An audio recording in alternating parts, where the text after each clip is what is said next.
sama sa buta ang dili makaharang ng video ha ug nagpakabungol ang dili maminaw ning akong istorya. Labi na dyan itong dili makashare. Nagpasabot nga naigo siya. Grody, mga idol. Pasensya o pasaylo ako sa mga content creator nga akong makomenta about sa sayo per sakto.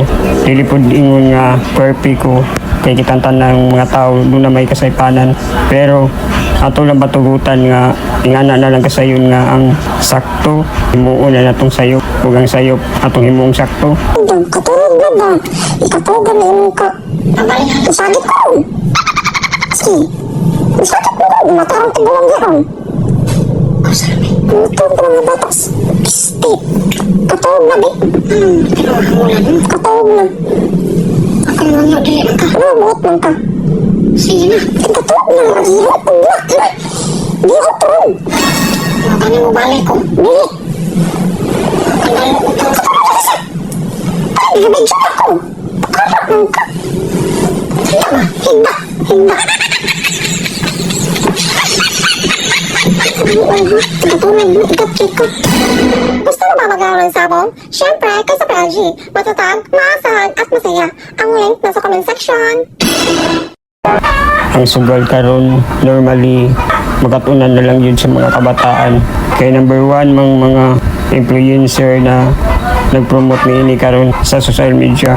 Kahit lang palandumon mga idol. Ultimo ginikanan halos dili na makabadlong kaya hasta sila sobra kalulong sa maong nga bisyo.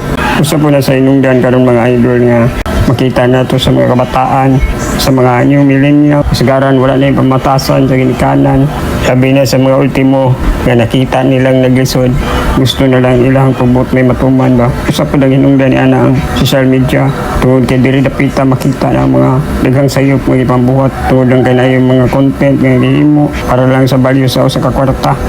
Dili lang ba sakit na yung panandumon nga kung kinsa pa ganito mga tao nga nagpasabot nimo og sakto himuon pa nimong sayop nga mas kamo pamanta nga mga influencer ang mas dunay kusog nga mapadangat sa uban ang mga sakto nga pamaagi sa maayong kinabuhi.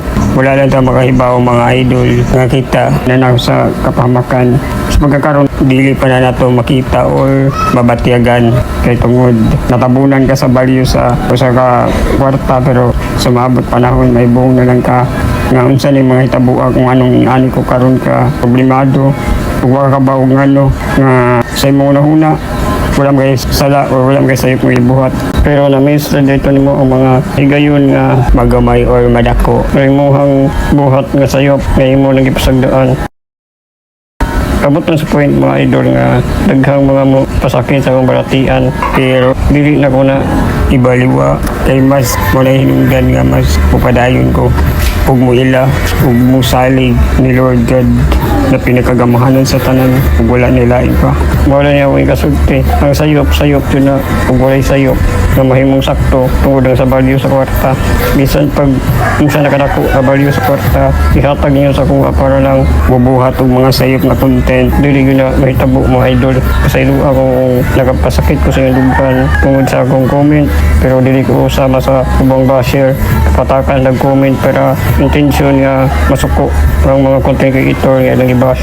Wala ko intention na sama ana.